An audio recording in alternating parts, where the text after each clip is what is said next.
Be careful to use copper wire to make a keel for the plastic with the missing corners first. And then you tread with Play-Doh to create the full contours. Fix the contour mold on the damaged area and drip strong Oli glue. Then pour baking soda powder and mix and solidify to form a hard composite material. And then finally, with just a little bit of sanding, we fix the edges. How to repair the damaged plastic gear.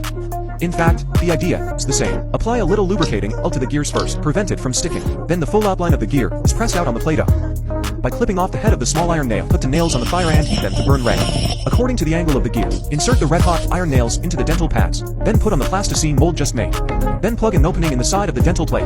Then make the pouring material. Grind the aluminum block with a rubbing knife. Grind down some aluminum mallet powder. Pour in strong Oli glue and stir well to mix. The mixture is then poured into the mold to give shape to the gear structure. And when it solidifies, it forms a metal composite solid, plus the iron nails inserted before. The repaired structure will be very strong. How to connect the disconnected plastic parts firmly. Direct drop 500 to glue is often not strong enough. You can tear off some cotton silk on the cotton swab, attach it to the fracture. Then drop glue and tape it to cure to improve the connection strength. But connecting this fracture requires force. It is best to use Oli raw glue. It will be stronger than 500 too. Durability will also be better. This glue mixing and filling method can actually be applied in many places. For example, the screw holes of furniture are loose. We can stuff cotton silk into the hole. Put on the super Oli glue. When the glue is soaked and solidifying, the density of the substrate can be strengthened. This way, when you screw in the screw again, you can regain a stable bite crack and tighten it. Then there's a method that for S-shops often used to fix car bumpers. The core is to use a speed welding gun to heat this S-shaped welding nail. Repair by welding. This curved solder nail has a large contact area. Uniform force can bite melted plastic more firmly.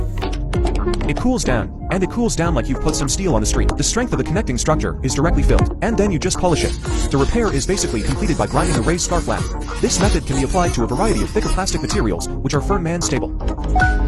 To repair this thin plastic, it cannot be connected with solder nails, because the plastic is too thin. It's easy to weld through plastic with solder nails. You clip the blade to a soldering iron. First cut a square notch.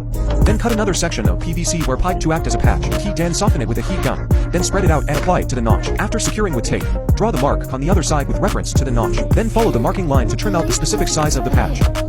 And when you're done, fill it in and tape it across the front. Cut another piece of screen mesh to cover the back. Install the nail on the soldering iron and press it. Fuses the surrounding mesh into the plastic. Then the cable ties are melted and reinforced in the middle area. After cooling, polish the sweat slightly to make it flat. And then finally, the front, you grind out the original curve. It's usually leveled by scraping putty ash to ensure the smoothness of the entire paint surface, prevent cracking.